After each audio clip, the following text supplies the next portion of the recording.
All right, we are back, and where we left off was this cliffhanger. We've got some unsorted numbers. We want to make them sorted. How do we do this? And at the risk of one too many volunteers, could we get 8 more volunteers? Oh, wow, OK.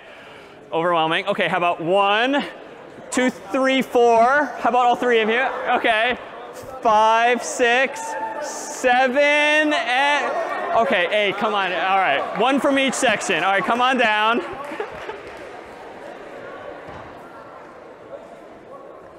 All right, come on down.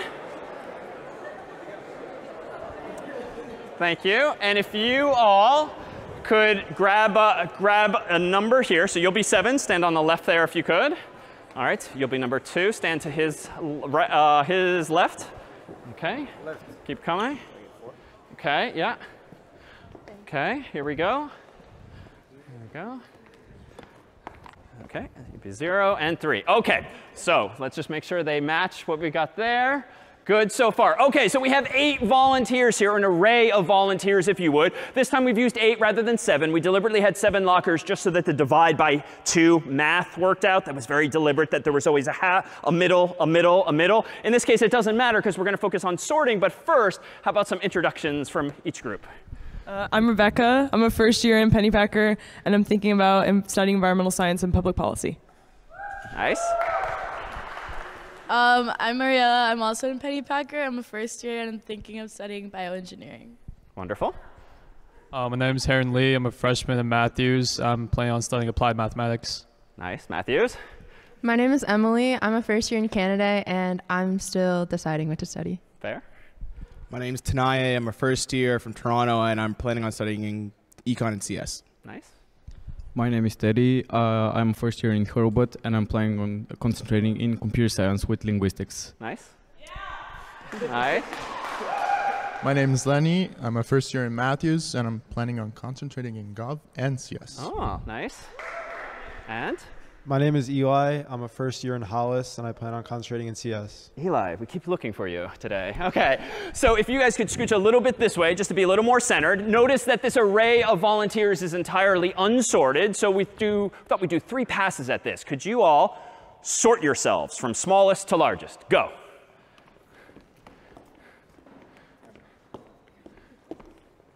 All right, that was very good. So yes, so sure. OK. And let's see, what was your algorithm?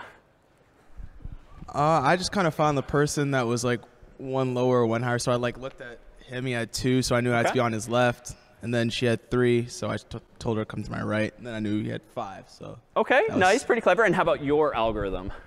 Same thing. Looked for the number that was lower and higher and found the middle. OK, interesting. Because I think from the outside view, it all seemed very organic and things just kind of worked themselves out, which is fine. But I dare say what you guys did was probably a little hard for me to translate into code. So let me propose that we take 2 passes at this. If you could reset yourselves to be in that order from left to right, which is just the exact same sequence, just so that we're starting from the same point each time.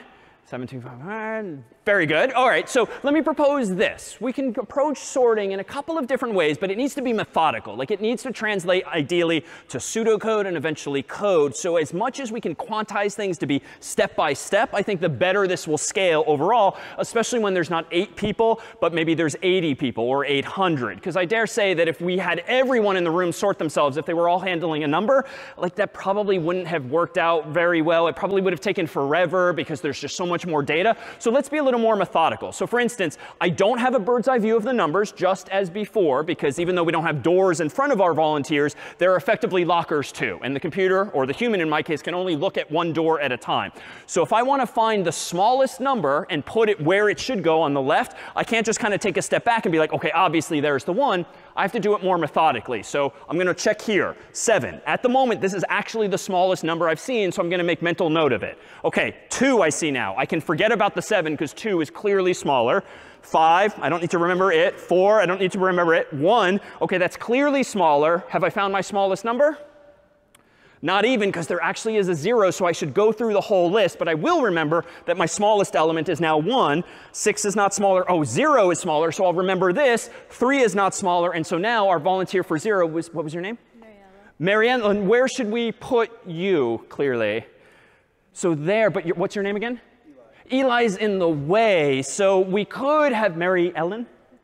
Mary Ella just go to the right of Eli, but that's kind of cheating, right? Because if this is an array, recall that they are contiguous, but there could be other stuff in memory to the left and to the right, so that's not quite fair. We can't just have the luxury of putting things wherever we want. But Eli, you're not even in the right order anyway, so why don't we just swap you two? So Mary Ella and Eli swap, but now I've taken 1 byte out of this problem. I've coincidentally made it a little better by moving Eli closer to where he is.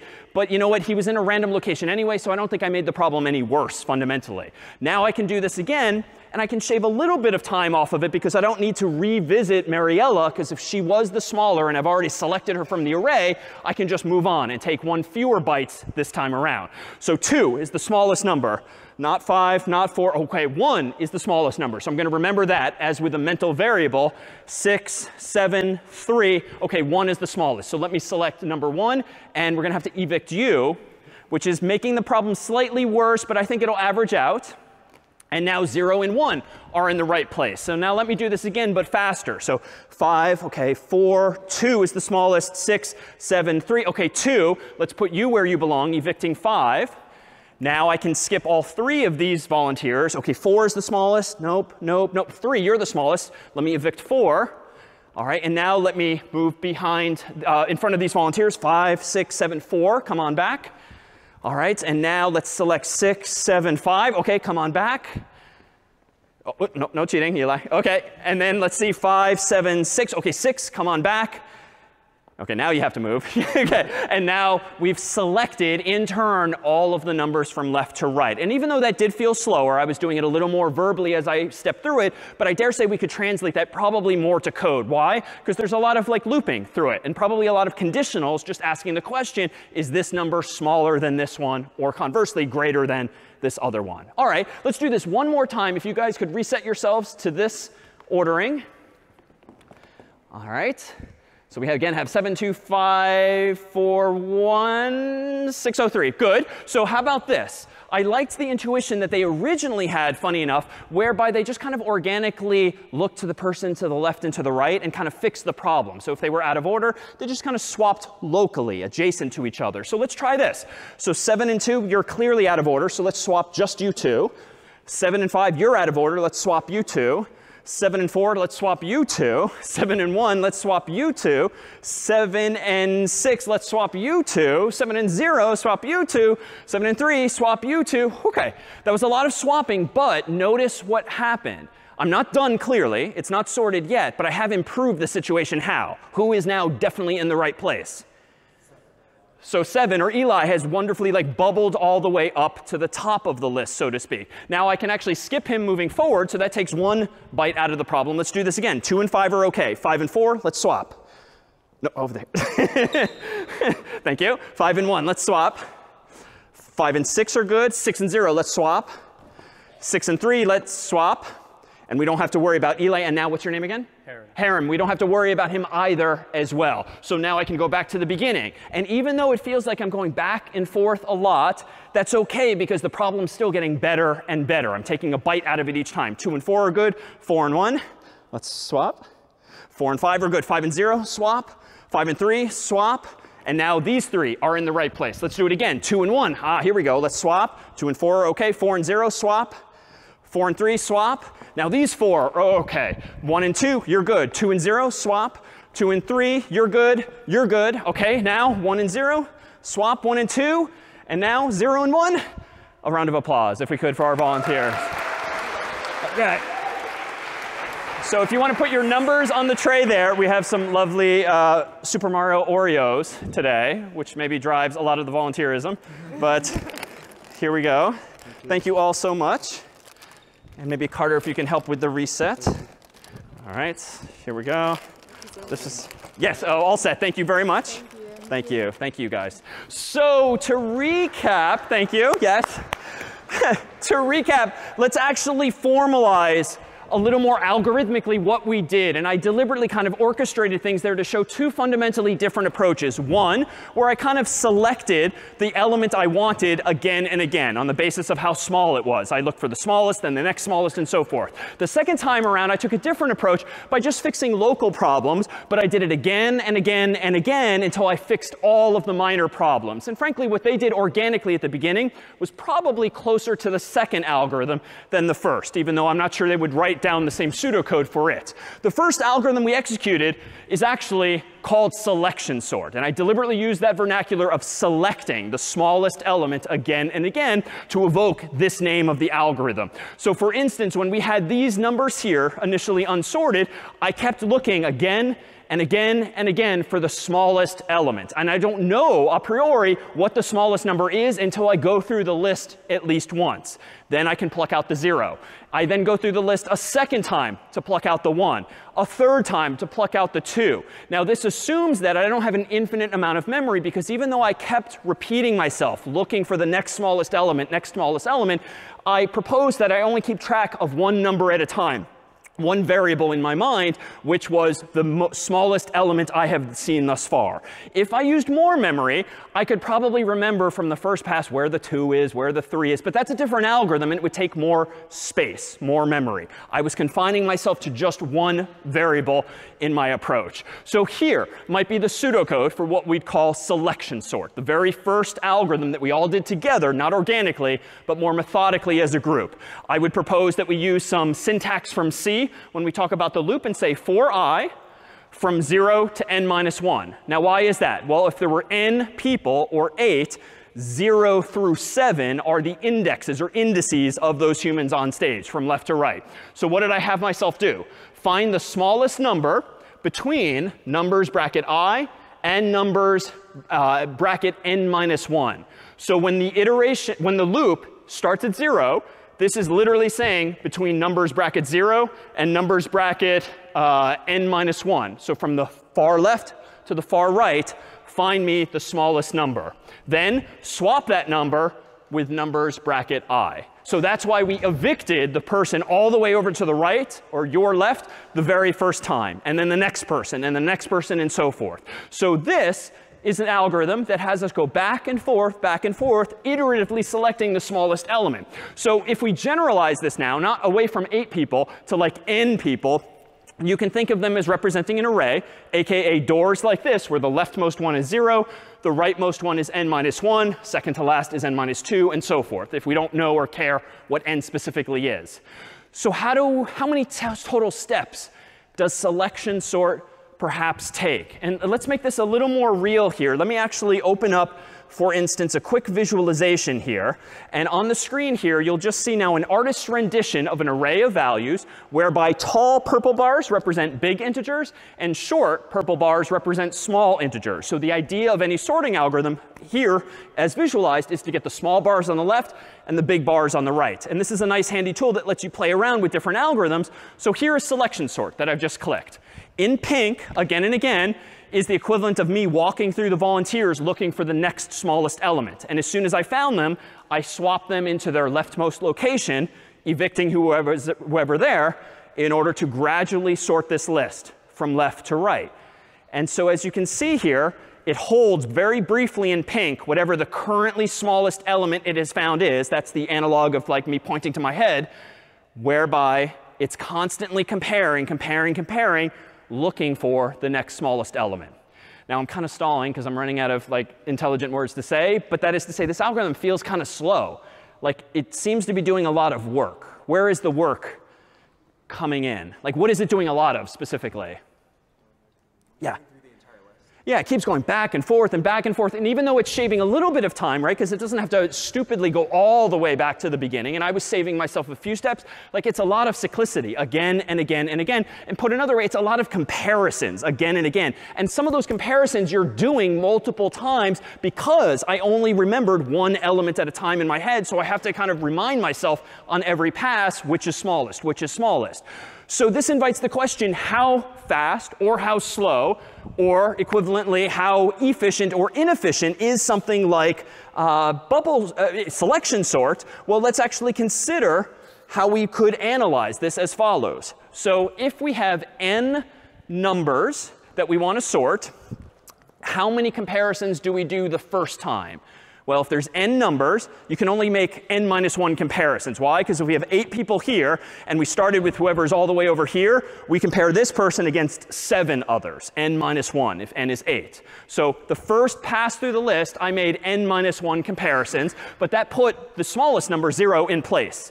The second time I walked across our 8 volunteers, I didn't need to walk in front of all 8. I could shave off a little bit and do 7 of them, then 6, then 5, then 4. So if I were to write this out roughly mathematically, I could do this, n minus 1 plus n minus 2 plus n minus 3 plus dot, dot, dot, all the way down to my very last comparison at the end of the list.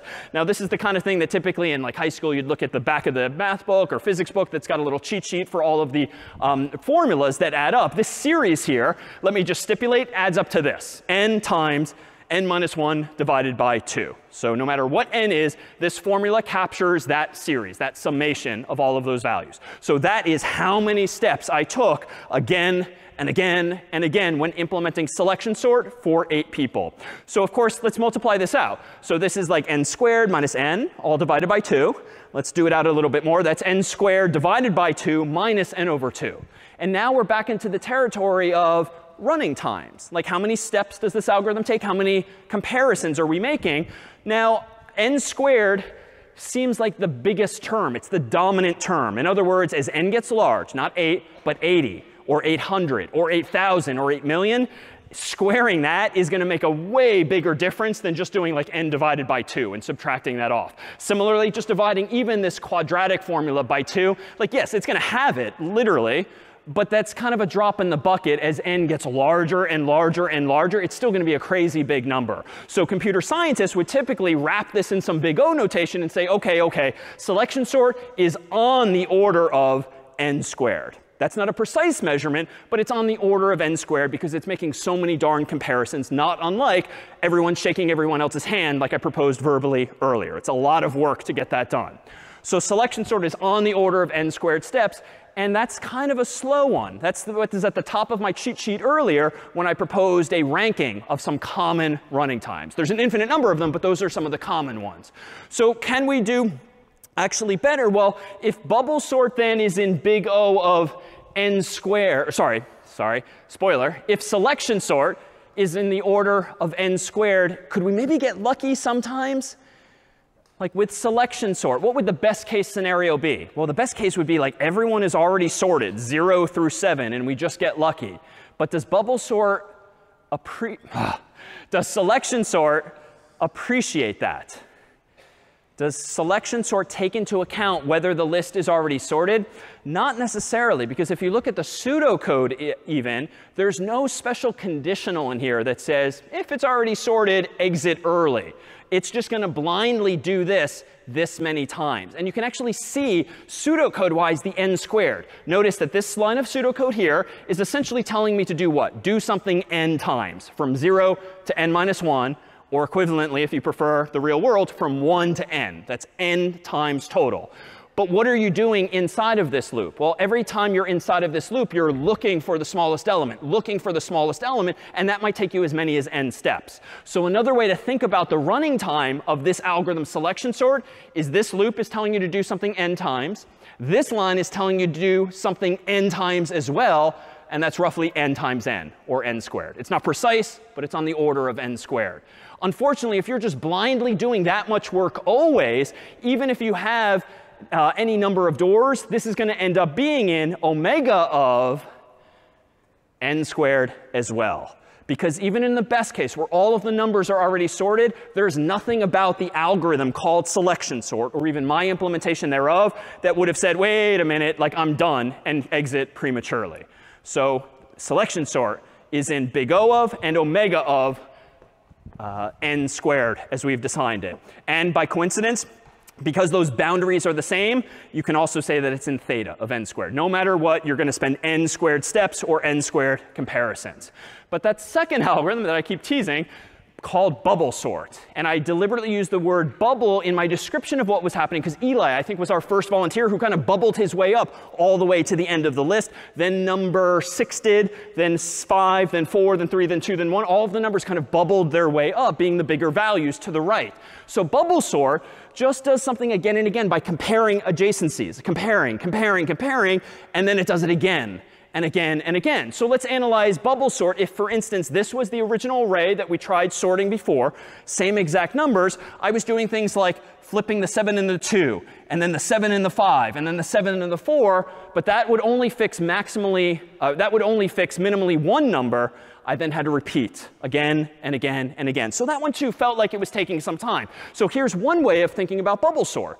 Bubble sort pseudocode could say this: repeat the following n times. And that's why I kept going through the list again and again. For I from 0 to n minus 2. Now, this is a little weird, but we'll get back to this. From 0 to n minus 2, if the number at location I and the number at location I plus 1 are out of order, swap them. And then just repeat, repeat, repeat. But we've never seen n minus 2 in pseudocode before. Why is it n minus 2 and not the usual n minus 1? Yeah?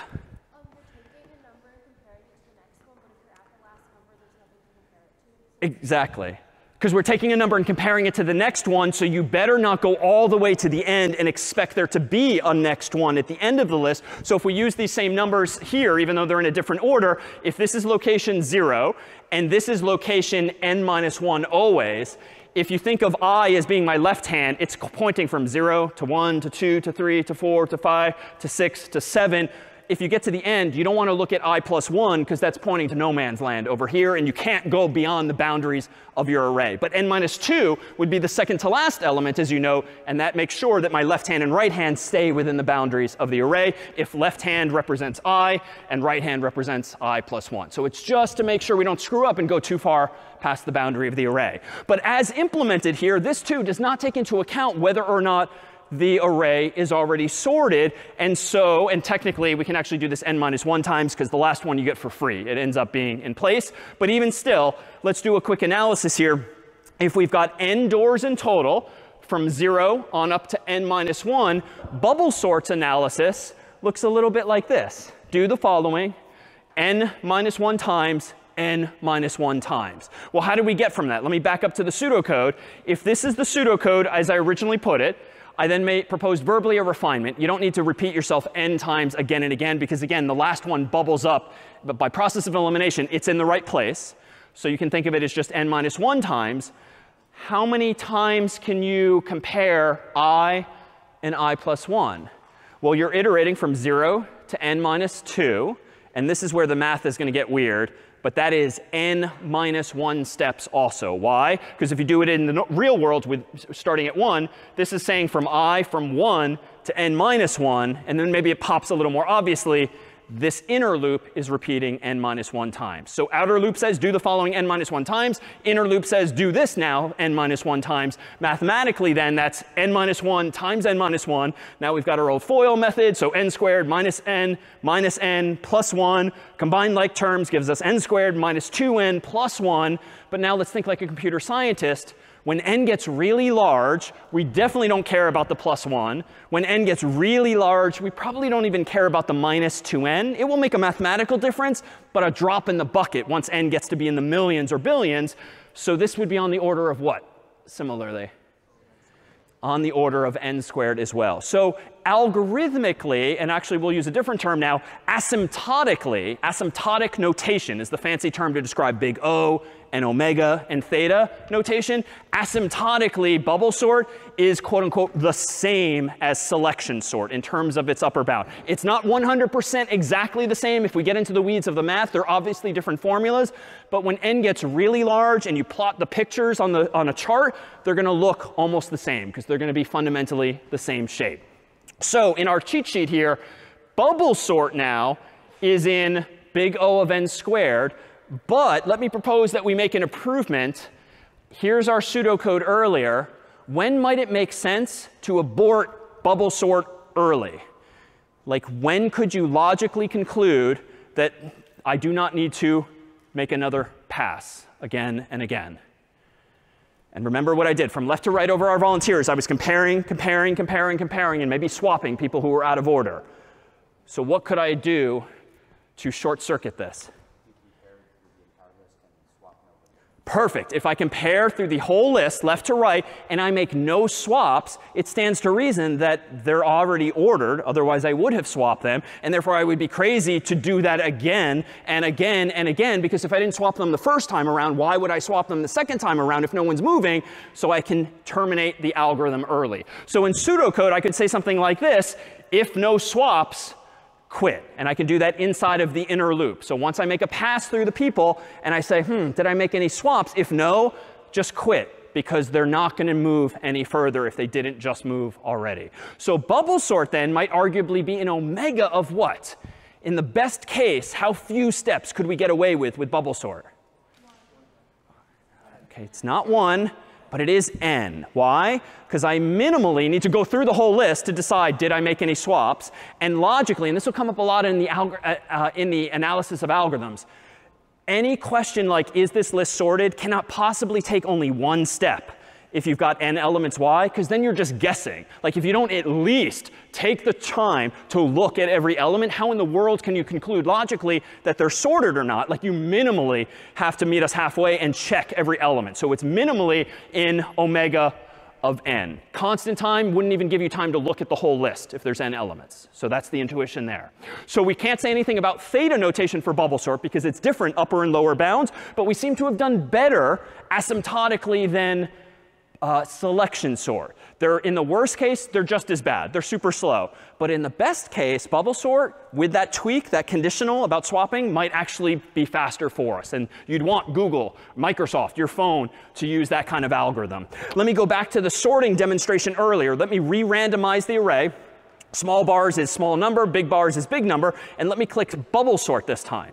And you'll see, again, the pink represents comparisons. But now the comparisons are always adjacent from left to right.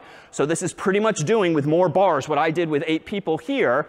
And you'll see that the biggest elements, Eli being the first one of the humans, bubbled up all the way to the right, followed by the next largest, next largest, next largest.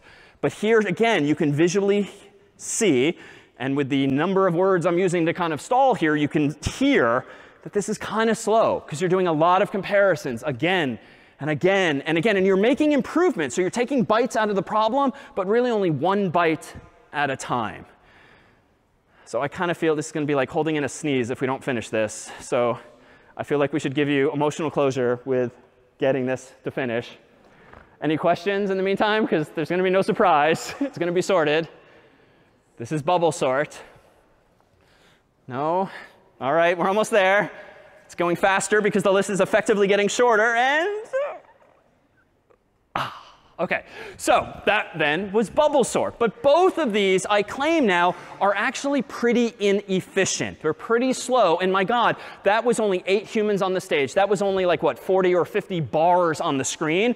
What if we start talking about hundreds or thousands or millions of inputs? Like, those algorithms are probably going to take crazy long because n squared gets really big. So can we do better than n squared? Well, we can, but let me propose that we introduce a new problem-solving technique that we've actually been using already, just not by name. In programming and in mathematics, there's this idea of recursion. And recursion is a description for a function that calls itself.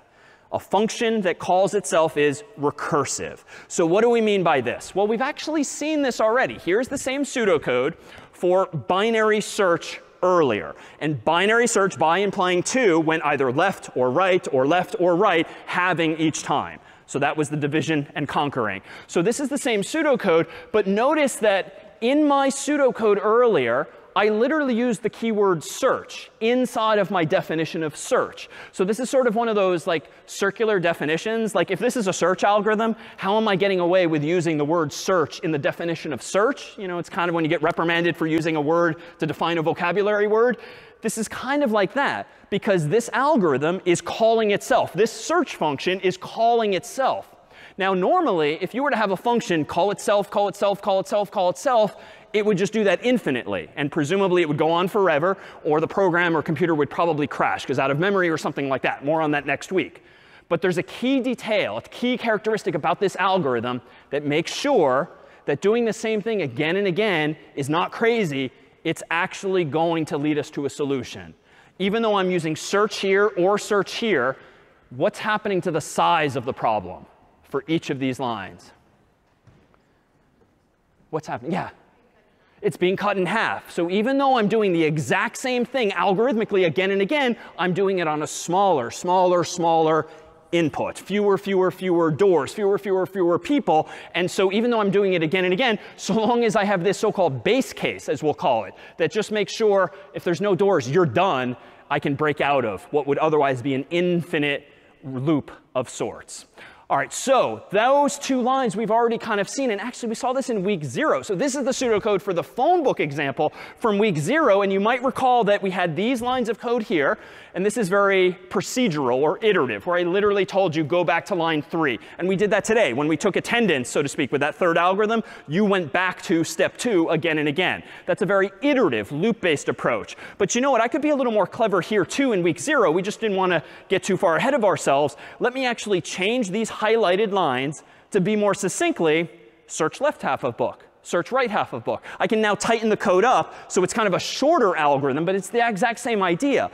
But on week 0, I very methodically told you what I want you to do next.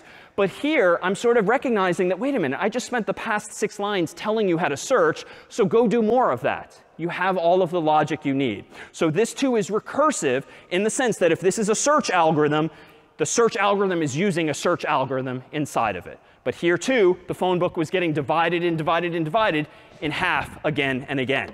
So recursion doesn't just describe mathematical formulas. It doesn't just describe pseudocode or code, even physical structure. So we deliberately brought back these bricks here today, which are reminiscent, of course, from Mario and Super Mario Brothers. That pyramid, especially if we get rid of the distractions of the ground and the mountains and so forth, is itself recursive as a structure.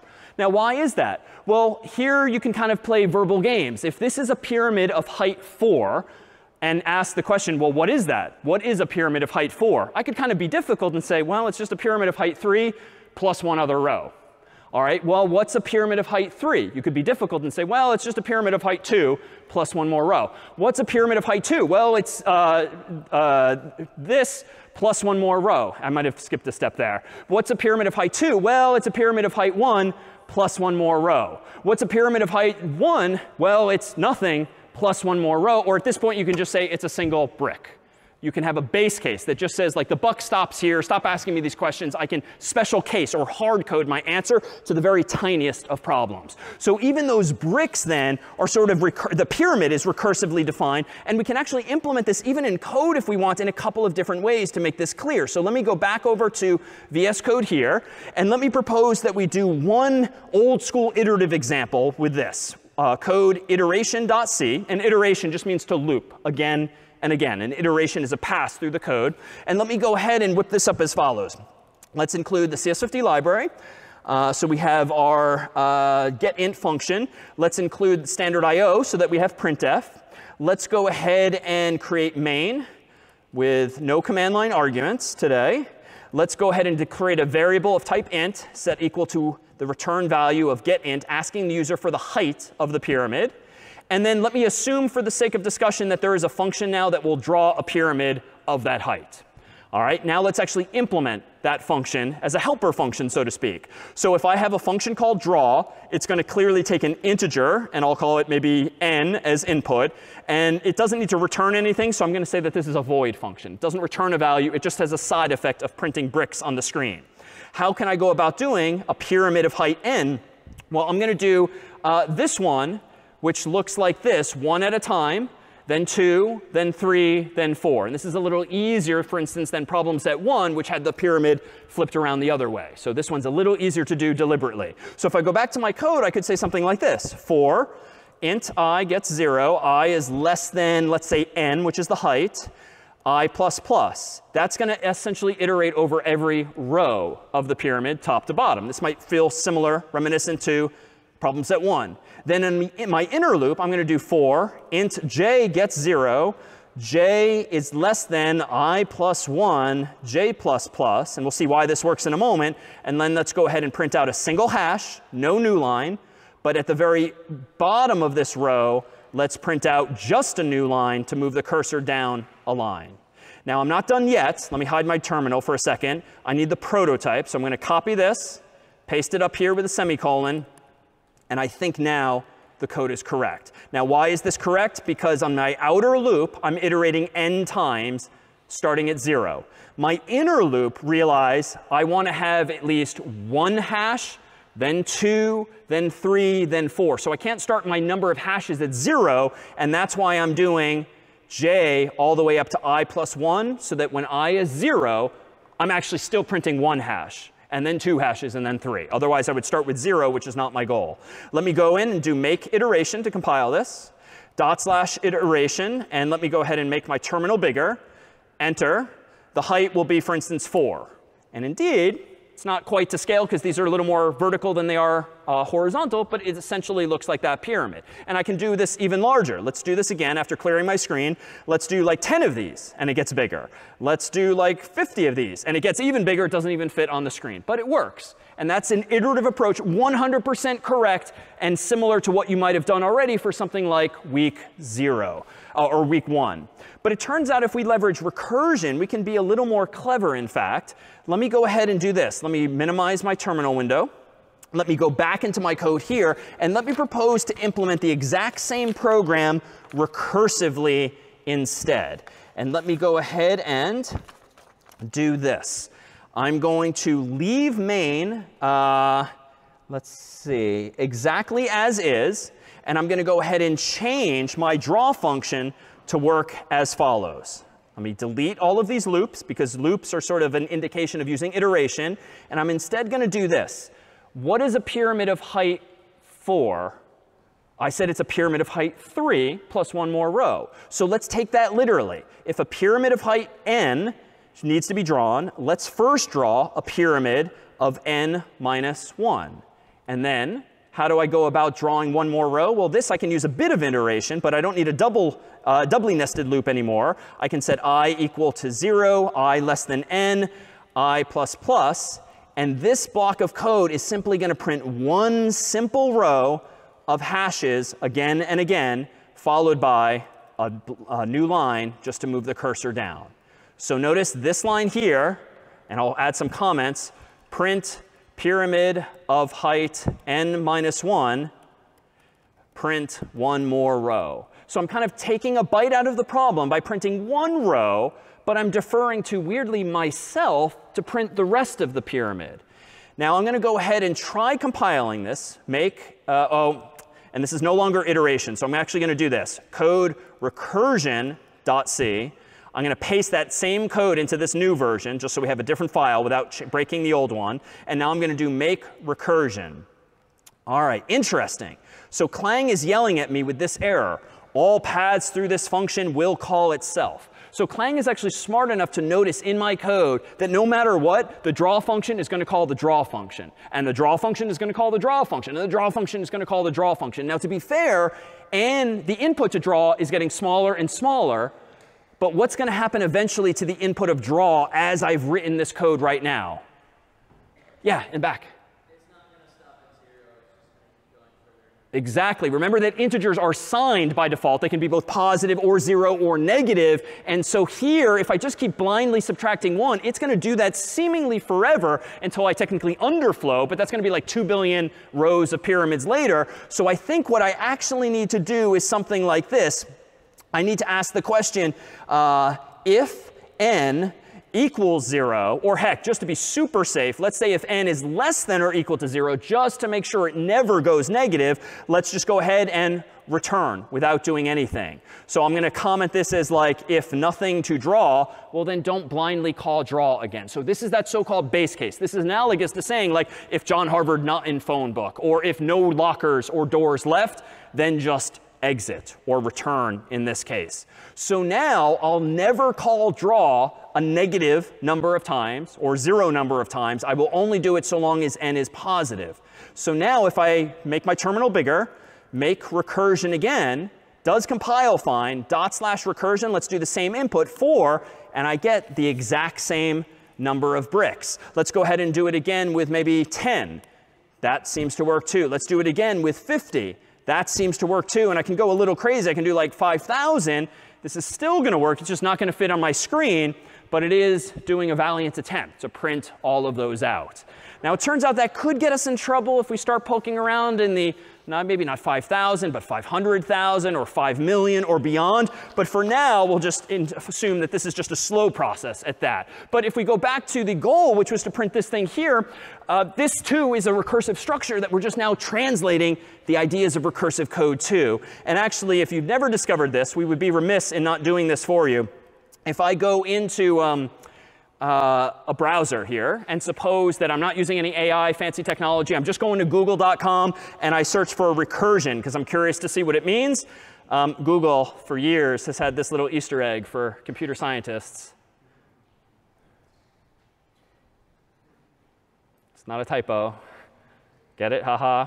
Kind of funny? Yeah? OK. Like, see? Recursion. So if you click recursion, OK, now we're in night mode for some reason, but OK. Like, so it just does this endlessly. OK, so programmers with too much free time or too much control over Google's own servers to do that. So it turns out, yes, if you search for recursion on Google, this is a long-standing Easter egg in this case. But the point of introducing recursion is that, one, it's actually going to be a very powerful problem-solving technique, because honestly, one, we've seen in pseudocode already, kind of tightens up the amount of code or the amount of lines that you need to write to convey an algorithm. And two, it will actually allow us to solve problems in a fundamentally different way by using computers' memory in an interesting way. And so toward that end, we wanted to introduce one final sort today, which we won't use humans to demonstrate, but just numbers instead, namely something called merge sort. And merge sort is an algorithm for sorting n numbers that I claim is going to be better than selection sort and bubble sort. It's got to be better, because that n squared was killing us. We want to get something lower than n squared. So merge sort's pseudocode essentially looks like this. And this is it.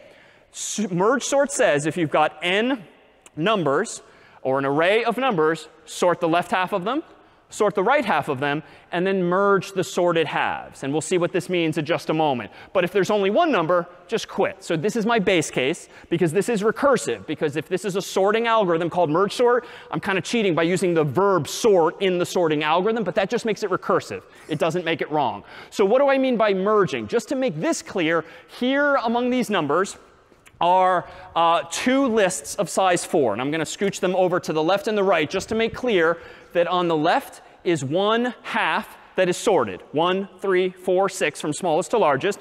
On the right is a second half that's also sorted 0, 2, 5, 7. So for the sake of discussion, suppose that I'm partway through this algorithm called merge sort. And I've sorted the left half already, clearly.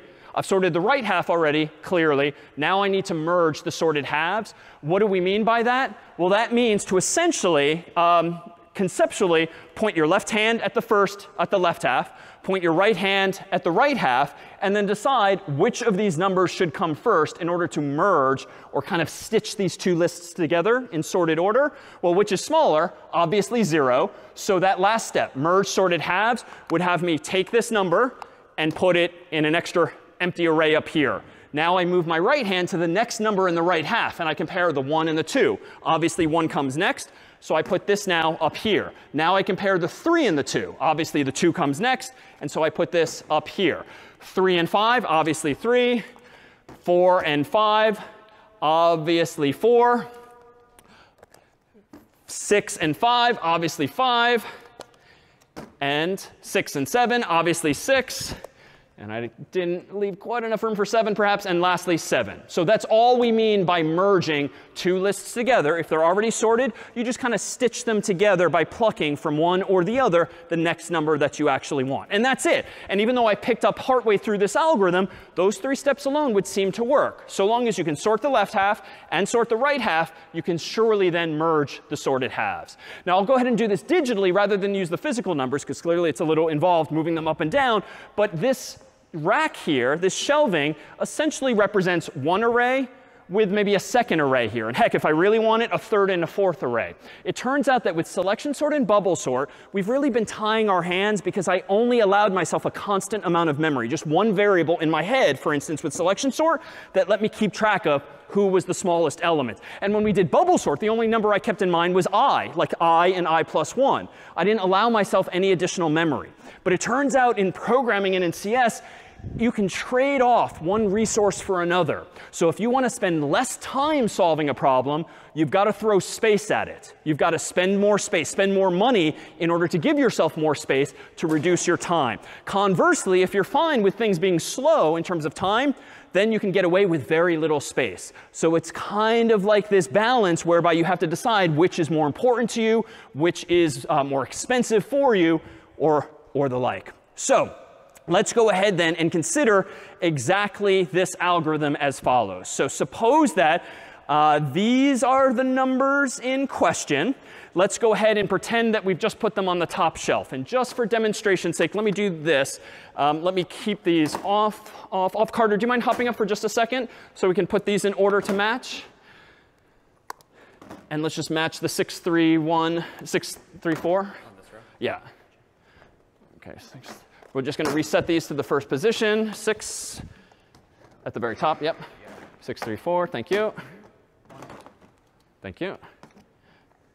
5, 2, 7, 0. OK. Thanks. We'll just leave them there as a placeholder. So we've now got on the top shelf, so to speak, in our very first default array, the input to this problem, which exactly matches what's on the screen. But we'll do it digitally now rather than physically move these numbers down and down and down, which will just kind of take forever. So we'll do it slide-based. So here is our array. It's clearly unsorted. I'd like to sort this. I could use selection sort, but selection sort was not great because it's big O of n squared and it's omega of n squared. So sort of damned if you do, damned if you don't. Bubble sort was a little better. It was still big O of n squared, but sometimes we could get lucky and shave some time off, so it was omega of only n. Let's see if merge sort is fundamentally better, and let's do so by trying to reduce the number of comparisons. No more looping back and forth and back and forth and back and forth endlessly. So here's how we can draw inspiration from the idea of recursion and divide and conquer as per week 0. Let's first think of these numbers as indeed in an array, contiguously, from left to right. Let's then go ahead and sort the left half. Because again, the pseudocode that you have to remember throughout this whole algorithm has just 3 real steps. Sort the left half, sort the right half, merge the sorted halves. And then this is sort of a one-off thing, but it's important. But this is the juicy part. Sort left half, sort right half, merge the sorted halves. So if we go back to this array on the top shelf, here's the original array. Let's go ahead and sort the left half. And I'm going to do so by sort of stealing some more memory so I can sort of work on a second shelf with just these numbers. So 6, 3, 4, 1 is now an array of size 4, essentially. How do I sort an array of size 4? Well, I've got an algorithm for that, selection sort, but we decided that's slow. Bubble sort, that's slow. Wait a minute. I'm in the middle of defining merge sort. Let's recursively use the same algorithm by just sorting the left half of the left half. So if you've got an array of size 4, it's only 3 steps to solve it. Sort left half, sort right half, merge. So let's do that. Let's sort the left half. OK, wait a minute. How do you sort an array of size 2? I've got an algorithm for that. Sort the left half, sort the right half, merge the 2 halves. All right, let's sort the left half. What now? So 6 is a list of size 1. What was that special base case then? So if it's quit or just return, like I'm already done. So this list of size 1 is sort of weirdly already sorted. So I'm making progress. Meanwhile, what's the next step after sorting this left half? Sort the right half. Done. This is already sorted. But here's the magic. What's the third step for these numbers?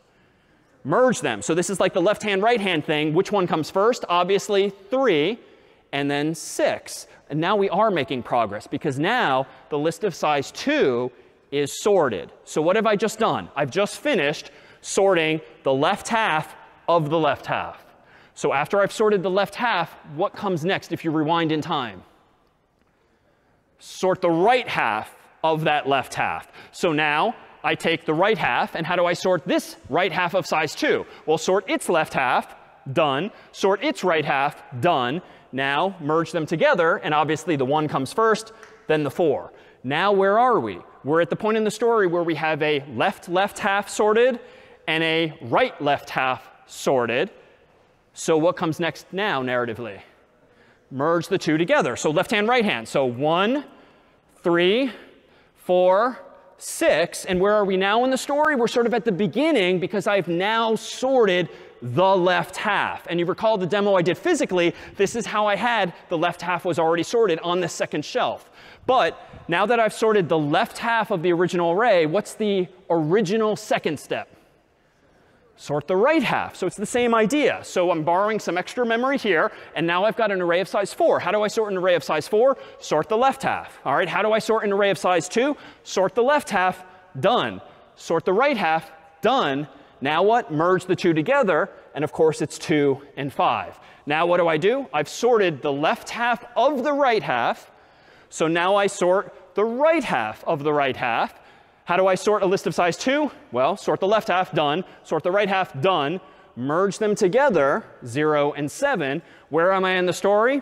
I've sorted the left half and the right half of the original right half. So I merge these two together, 0, and then 2, and then 5, and then 7. Whew, where are we? We're at exactly the point in the story where we had the numbers originally on the second shelf. We had a list that's sorted on the left, a list that's sorted on the right. And what I demoed physically was merging those two together. So what happens now? 0, 1, 2, 3, 4, 5, 6, 7. And it seems kind of magical and kind of weird in that I kind of cheated. And when I had these leaves, these leaf nodes, so to speak, these singletons, I was like sorted. I wasn't really doing anything, but it's that merging that seems to really be doing the magic of sorting things for us. So that felt like a mouthful. And recursion in general is the kind of thing that will like bend your brain a little bit. And if that went over your head, like that's fine. It takes time and time and time and practice. But what there was not a lot of with this algorithm was again and again and again and again. I was kind of only doing things once. And then once I fixed a number, I moved on to the next. And that's sort of the essence of this algorithm here. If it helps you to see it in another visual way, let me go back to our previous visualization here. Let me go and re-randomize the array so that we have small bars and middle bars all mixed up again. And let me go ahead here and click on merge sort. And you'll see a fundamentally different pattern. And actually, let me zoom out for this. Let's stop this. Let's say, let's start this again in a second. OK. Let me re-randomize the array and click merge sort. And this time, notice that merge sort is using more space. Technically, I was using 1, 2, 3 shelves. But you can actually be slightly more intelligent about it and actually just go back and forth between 2 shelves just to save a little space. So you're still using twice as much space, but you don't need 4 times as much space as the diagrams or as the shelves might imply. So here is merge sort. And you'll notice that we're sort of working in halves, sometimes big halves, sometimes smaller halves. But you can see as the two halves are merged, things seem to happen very quickly. And so notice that this is the same number of bars as before, but that was way faster. Right? I don't need to stall nearly as much as I have in the past. So why is that? Well, if we go back to the diagram in question, here's the list here's the array that's already sorted. And if we consider now exactly how much work is done, I'll stipulate already it's not n squared. N squared was slow. And merge sort is actually much better than that. Let's see how much better it is. So here is the original list, 6341, 5270. And here are all of the remnants of that algorithm, all of the states that we were in at some point, sort of leaving a whole bunch of breadcrumbs. How many pieces of work did I do? Well, like 1, 2, 3, 4, 5, 6, 7, 8. 9, 10, 11, 12, 13, 14, 15, 16, 17, 18, 19, 20, 21, 22, 23, 24. So I move things around like 24 times, it seems. And how do I actually reason about that? Well, these are the numbers. This is like my temporary workspace here. And 24 is the literal number. But let's see if we can't do things a little more generically. Log base 2 of n, recall, is what refers to anything that we're doing in half, dividing, dividing, dividing. And that's kind of what I was doing here. I took a list of size 8, divided into 2 of size 4, then 4 of size 2, then 8 of size 1. Well, how many times can you do this if you start with 8 numbers? Well, that's log base 2 of 8. And if we do some fancy math, that's just log base 2 of 2 to the 3rd. And remember, the base and the number here can cancel out. So that's actually 3. So log base 2 of 8 is 3, which means that's how many times you can divide a problem of size 8 in half, in half, in half. But every time we did that, per this chart, I had to take the numbers and merge them together, merge them together, merge them together. And so on every row of this post-mortem of the algorithm, there are n steps, n steps, n steps. So laterally, there's n steps, because I had to merge all of those things back together. But what is the height of these yellow remnants? Well, it's 3, which is log base 2 of 8, which is 3.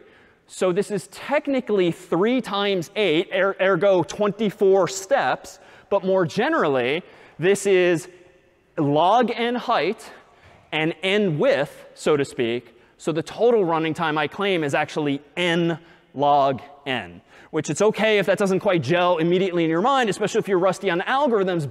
And we can throw away the base because that's just a constant factor. And with a wave of our hand, when we talk about big O notation, merge sort, I claim, is in big O of n log n. That is n times log n.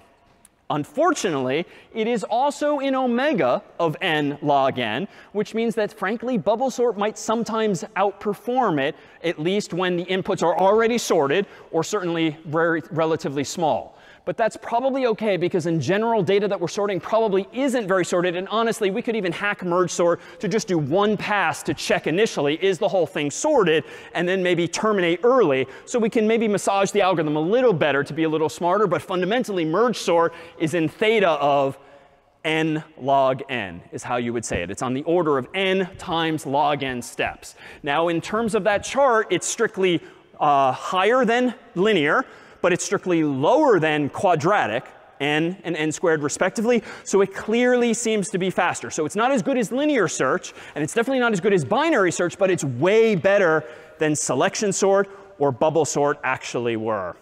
So with that said, we thought we'd conclude by showing you a final film that's just about a minute long that compares these actual algorithms and shows them as follows. You'll see on the top, the middle, and the bottom 3 different algorithms. And in particular, the 3 algorithms that you'll see are along. Sorry, we need lower volume, please. OK, on the top, you will see selection sort. On the bottom, you will see bubble sort. And in the middle, you will see and hear an appreciation of what n log n is, aka merge sort today. So if we could dim the lights dramatically, this is n log n vis-a-vis n squared.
We'll see you next time.